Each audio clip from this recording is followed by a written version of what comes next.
suicide note found in a bottle on the Yucatan coast,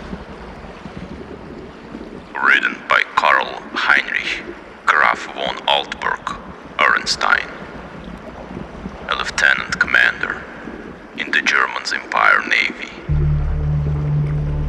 who served on the U-29 submarine.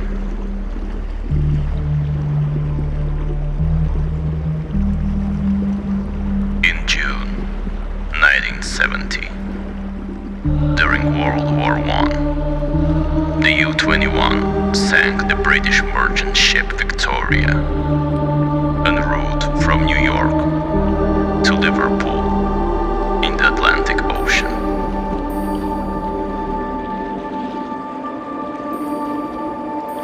After they shot down an enemy ship, a sailor was hoisted aboard the ship who died holding a carved ivory statue of a young man's head in a laurel wreath.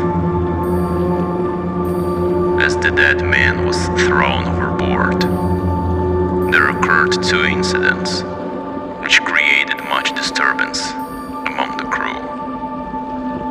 The fellow's eyes had been closed, but in the dragging of his body to the rail, they were jarred open, and many seemed to entertain a queer delusion that they gazed steadily and mockingly at Schmidt and Zima, two crew members who were bent over the corpse. The boatswain Mueller, an elderly man, became so excited by this impression that he watched the body in the water and swore that after it sank a little, it drew its limbs into a swimming position and sped away to the south under the waves.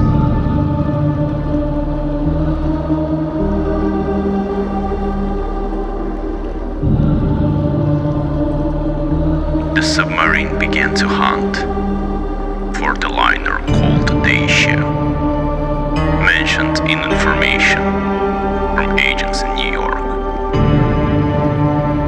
But an uncharted oceanic current pulls the sub southward, and several members of the crew suffered a sudden onset of severe fatigue and disturbing nightmares.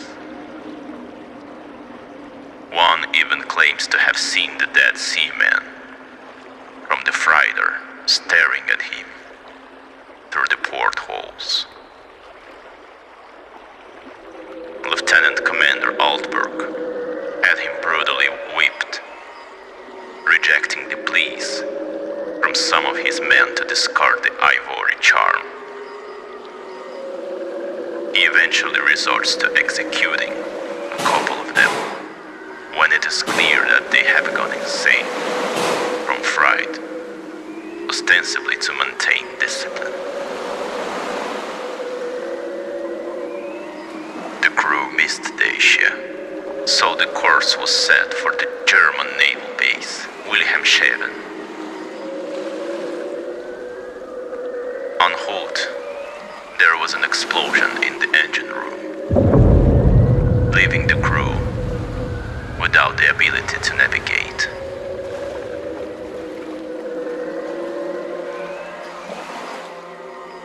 They continued drifting south until they encounter an American warship, and the Lieutenant Commander Alberg kills several more crewmen who urge him to surrender. When the U-boat faces ominous waves from a violent storm, Altberg orders the crew to submerge. Afterward, it is unable to surface when its ballast tanks fail to repressurize, leaving it being pulled southward without resistance, while slowly sinking deeper into the ocean. The sailors began praying to the ivory statue they had previously found, with the dead body clinging to it.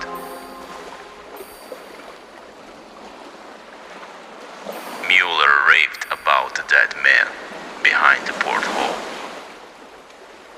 Among them, the man from Victoria, and that young man they found dead was their leader. He and another fellow crew member, Timmer, later commit suicide by jumping off board. Although they were not observed in the very act of jumping. With the U-boat's batteries running low and their chance of rescue non-existent, the 6 remaining delirious crewmen attempt a mutiny, successfully disabling the U-boat by destroying several key instruments and gauges, even as they rave on about the curse of the ivory statue. During a skirmish with the mutineers, Altberg shot and killed all the remaining 6 crew members. His only remaining companion, Lieutenant Quinta, grows increasingly unstable and paranoid. Certain of their fate, the two pass the time in their drifting vessel by sweeping the sub's powerful searchlight through the dark abyss, noting that dolphins follow them at depths and for lengths previously unheard of.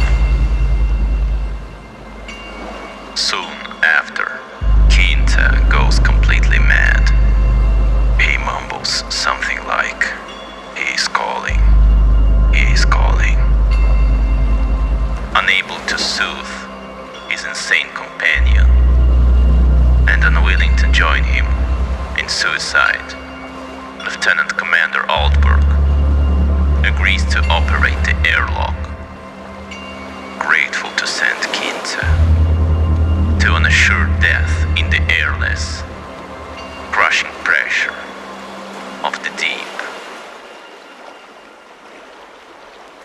Lieutenant Quinta, however, left the submarine with the words, "It is better to repent and be forgiven than to defy and be condemned.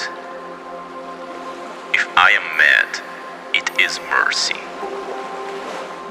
May the gods pity the man who in his callousness can remain sane to the hideous end. Come and be mad, whilst he still calls with mercy."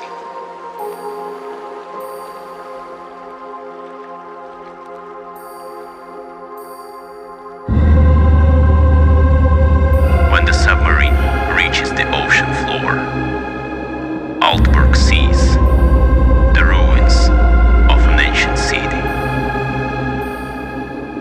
Above the bottom protruded the outlines of the ancient vessels and huge obelisk, 2 feet thick, smooth, with smooth sides and a flat top. All angles were straight. In some places, very regular blocks of stone, picked through, laid artificially, a vast and complex array of ruined buildings, of majestic, though unrecognizable architecture, in various degrees of preservation. most were apparently of marble.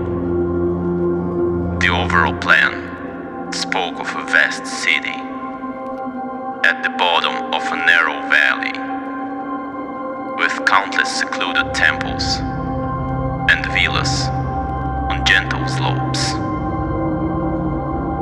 The roofs had collapsed, the columns had broken, but the spirit of unforgotten, ancient grandeur was still alive.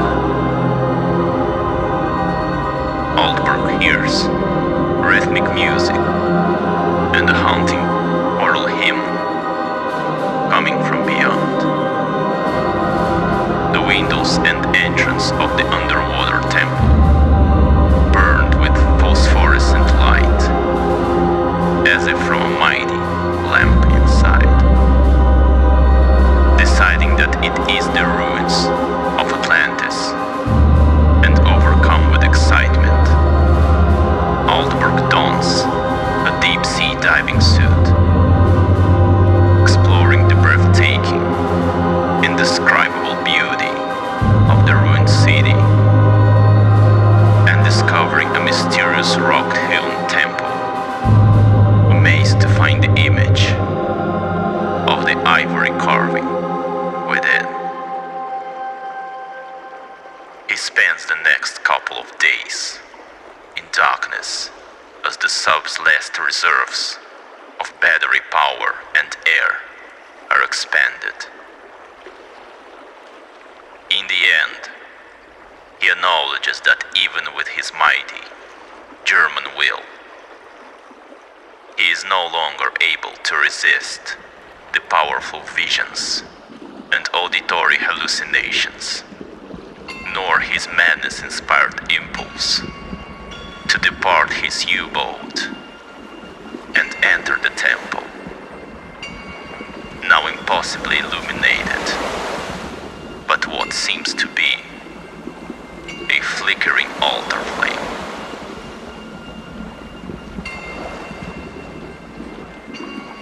Slipping on his diving suit, he releases his sealed manuscript in a bottle, which is later found on the coast of Yucatan, and goes willingly to his death. I have no fear, not even from the prophecies of the madman Kinta. What I have seen cannot be true, and I know that this madness of my own will at most lead only to suffocation when my air is gone. The light in the temple is a sheer delusion, and I shall die calmly, like a German, in the black and forgotten depths. This demonic laughter, which I hear as I write, comes only from my own awakening brain. So I will carefully don my suit and walk boldly up the steps into the primal shrine, that silent secret of unfathomed waters